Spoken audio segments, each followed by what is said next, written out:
Good evening and welcome to ongoing election coverage by Town Meeting Television. This is one of many forums we are bringing you in advance of local elections and town meeting on the first Tuesday in March, March 1st, 2022. Town meeting is traditionally where voters weigh in on local government representation, municipal budgets, school budgets, and local ballot items. All candidates on the ballot are invited to participate in Town Meeting TV election forums. Town Meeting TV election forums introduce you to community decision makers and connect you with the issues that shape your local community. My name is Emily Brewer, and I will be moderating tonight's Williston Select Board Candidate Forum. With us, we have incumbent Ted Kenny, who is running unopposed for a 3-year seat on the board. If you are watching this live, we would love to hear your questions at 802-862-3966. Watch Town Meeting TV on Comcast Channel 1087, Burlington Telecom's Channels 17 and 217, as well as online at Town Meeting TV's YouTube page. With that said, let's get started with the opening statement. Each candidate has about a minute to introduce themselves. And we only have Ted here with us. So, Ted, we will start with you for your opening statement, which can you please tell us why you're running and what experience you bring to the position? Sure, great. Well, first of all, thank you, Emily, for having me. I'm running for the select board because I want to serve. I feel like I have. It sounds probably a little arrogant, but I feel like I do have something to offer. I've lived in Williston since 1999. My wife and I have 2 daughters, one of whom graduated from CVU last year, one of whom is a junior at CVU. Williston's my home and I love it. I've been involved with the town for a long time now. I was a member of the Williston Planning Commission. I was elected a couple of different times to the Williston School Board. In that capacity, these things don't exist anymore because they merged, but I was also on the Chittenden South Supervisory Union Board. And I served on the Select Board from 2005 until 2010. And then got off for 3 years, but I've been on since 2013 again. I'm running because I want to work on the challenges that Williston has faced and will continue to face. Williston continues to evolve. It still has remnants of being a farming community like it did when I was growing up. I grew up in Richmond and I had family in Williston, so I was here a lot. But Williston is a really it's a challenging municipality. The municipal government of it is challenging. And the reason for that is because it has a residential population, basically people who are here at night, people who live here, of 10,103 people, according to the last census. But it has over 20,000 people during the day who work here in offices, banks, stores, and businesses that we have. You have to provide services for twice the number of people who live here. Now, luckily, we have the local options tax, and that does bring the town of Williston about 25% of the money that it uses for municipal services. But the demands continue to grow. We're asking the people to approve of a budget this year that's higher than it has been. So keeping the needs that growth puts on us with sustainable budgets is a significant challenge. So that's in a nutshell why I'm running. I want to continue to help Williston as it evolves, and would ask that I be allowed to serve. Great, thank you so much, Ted. And moving right on from that, jumping off from one of the last things you said, do you support the town budget of $13.1 million this year, and why do you? Yeah, I do. It's a significant increase in the budget. It just is, and that's never fun to bring to the voters. But to put the numbers on it, we're asking for a budget approval of $13.1 million this year. That's up from $11.5 million last year. 1.6 million of that, or 13.6% of the increase, it's increasing the tax rate by 13.6%. What that means, if you boil it down, a median home in Williston has a value of $302,000. So the estimated overall tax increase would be about $9.58 a month. So when you look at it that way, it's always a bad thing to raise taxes. I don't like it. I don't like to pay taxes myself. I like to spend my money how I want to spend it. But this is only $9.58 a month increase. The reason I'm in favor of it is because about half of that proposed budget, $785,000, is attributable to the addition of 9 extra firefighters. Currently, the department has 3 shifts of 4 career firefighters to provide fire and emergency medical services. The department last year had just under 2,000 emergency calls. 2,000 emergency calls. That's huge. And again, that's because we have twice the number of people in town during the day who then are here at night. The other difficulty is that as the town has continued to evolve and change, there have been less and less people who want to volunteer as volunteer firefighters. When I was growing up in Richmond, and Richmond still has an entirely volunteer force, but there was an air raid siren. We lived right in the village. There was an air raid siren that went off. It was before walkie-talkies even. And it was really loud and it'd go off whenever there was a fire, and the firefighters would go down to the station and take the trucks out, and that was the way it was done. Williston had a similar situation when I first got on the board here, except they didn't use air raid sirens. We used radios and cell phones and such. But the number of people who are volunteering is going down, and the fire department tried to get more volunteers over the last year, and it just can't meet its need.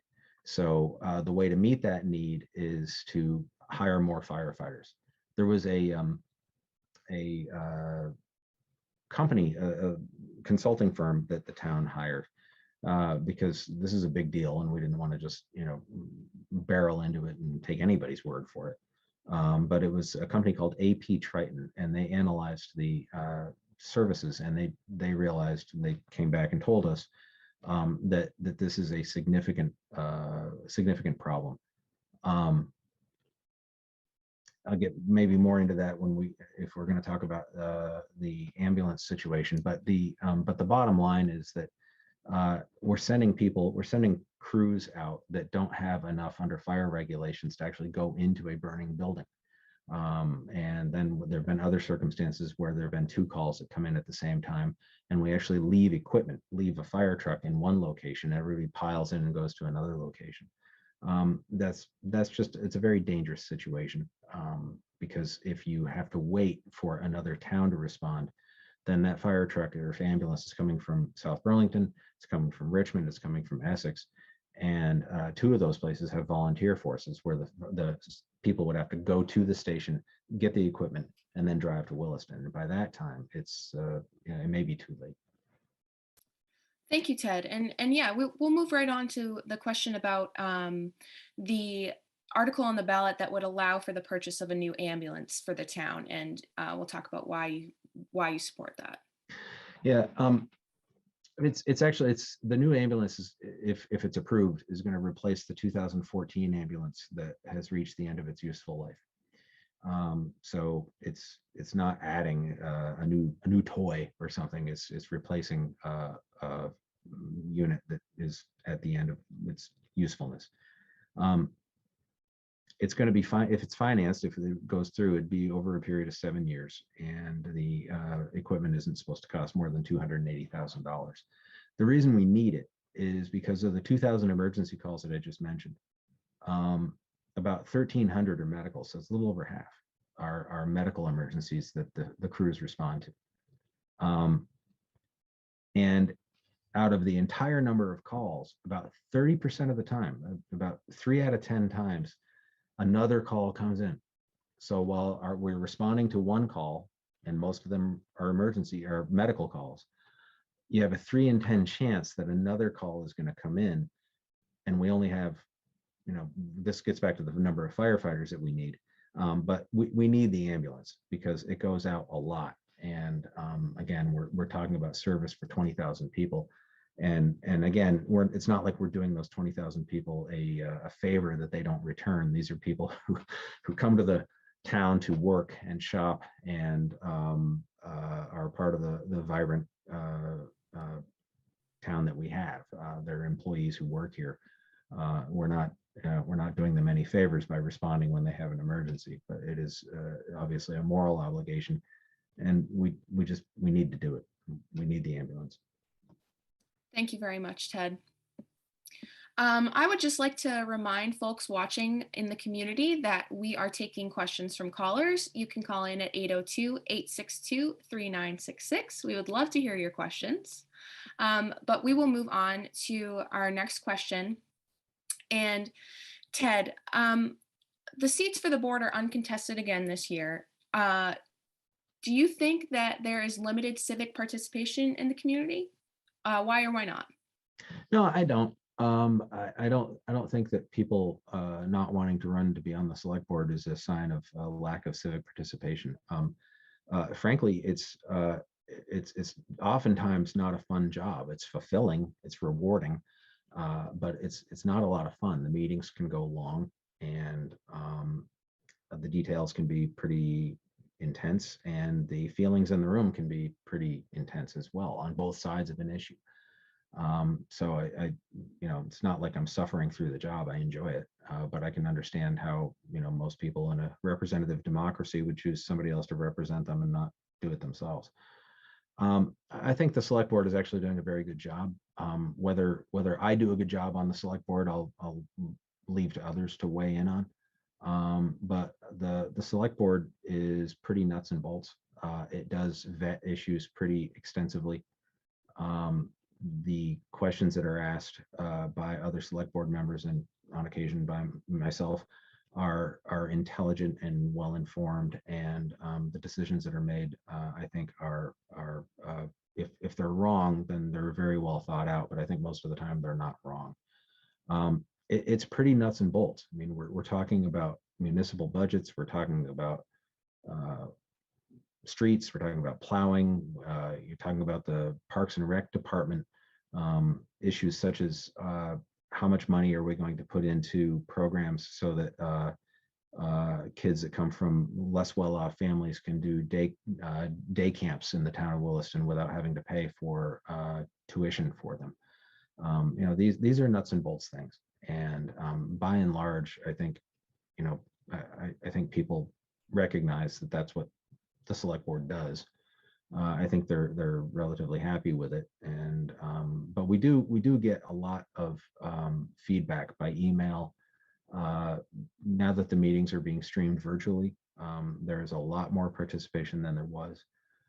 Every now and then there'd be significant issues that come up, either significant issues that will affect the future of the town or issues that just have an emotional component to them, and then at that point the room will be pretty well full.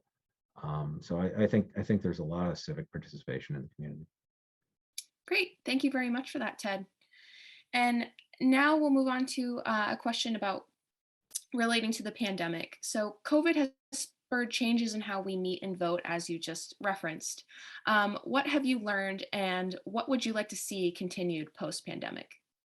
Well, the answer is pretty easy. I want to see the streaming, the participation by Zoom continue. I think that has been a wonderful thing, and I want that to go on. I do want the pandemic to end. Maybe a shock for people for me to say that, but no, it's a very bad situation that we've been in, and it's vexatious and trying, and it has probably cut down on the number of people who come to the meetings live. For a while, we were not having meetings live, but we do now again. But I think the number one thing that I've learned in a positive way is that the technology is there to allow more people to see the meetings live and participate live. Great, thank you very much. We will move on to a question about housing. Does Williston have a role to play in meeting the housing needs of Chittenden County? How and what is your vision? Yeah, it definitely does.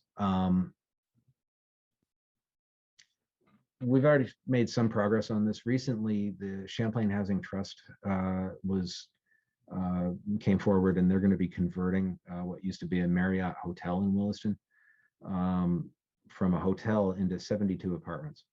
And those are designed to be homes for people who would then be formerly homeless, and for low-income Vermonters. So that's a great thing. The housing group actually purchased it at Town Place Suites for $13.4 million, and it did it with federal COVID-19 stimulus money and state funds. The other thing that we are going to be looking forward to is we're hopefully changing our zoning from the current model to a form-based code. And what that basically means is that zoning usually works that you can, in this zone, you can have industrial stuff. In this zone, you can have agriculture. In this zone, you can have residential. And then there are mixed use zones all the way through. Form-based code takes the emphasis off of that and puts it on what the form of the buildings will look like. That it will be 2 or 3 story buildings or 4-story buildings, and that they have to be this close to the sidewalk, and the new road will have to be a pleasant thoroughfare that is, drivable and pedestrian and bike friendly as well. Within that, the zoning is actually going to be having an effect to try to get more affordable housing in within that context as well. That's a number of years off, but that's the vision for the future, is that we're going to be able to do things like that. And again, there's still a lot of land in Williston. I know people are of two minds when it comes to the development that's been going on in Williston. I would say on Front Porch Forum, sometimes people write things that make it sound like the select board could actually just put a stop to it and come in and say, oh, we've had enough banks, no more banks, and we can't do that. That would be unconstitutional in a big way. But there's a lot of land in Williston that is still developable in areas that are supposed to be developed, in Taft's Corners, by the big box stores, things like that. The idea is that in the future, we want to be able to look back, and I'm not sure if I'm going to be around for this because this is deep into the future, where the town is, it's not just left up to the developers to put another big box store in, but there's going to be mixed use, smaller stores, more affordable stuff, with technology showing what could happen with the pandemic. Places that would facilitate a good life for people who work at home and will walk down to the small store, in the building or the next building over, or get a cup of coffee at the cafe that's nearby. And within that, we're hoping to get more affordable housing as well. Great. Thank you very much, Ted. And unfortunately, we're coming to the end of our time here. So I would love to give you enough time to have a closing statement. So we will do that now. Okay. I don't really have any grandiose words that I can throw out. I do ask for people to support my request to be put back on the select board. I find it personally fulfilling, but that's not the reason I would ask people to consider. We still have the second lowest municipal tax rate in Chittenden County. We also have a pretty significant number of services that the town provides. And Williston's a great town. It's got a lot of challenges, and I mean that, challenges. I don't use that as code word for problems, although I suppose you could look at some of them as problems. But there's a lot of opportunity in Williston for the future, both the future of economic growth, but also the future for just quality of life. We've got great schools, we've got great parks, and I want to be a part of that and see that continues and improves. And in some, I want to serve. So I would ask for your support. Well, thank you very much to Ted Kenny for participating in tonight's Williston Select Board Candidate Forum. And thank you very much to our viewers for tuning in to Town Meeting TV's ongoing coverage of local community candidates, budget, and ballot items. You can find this and more forums at www.ch17.tv. Don't forget to vote on or before the first Tuesday in March, Town Meeting Day, March 1st, 2022. Early voting by mail is available. Contact your town clerk's office to find out how your community is handling vote by mail. Polls will also be open from 7 a.m. to 7 p.m.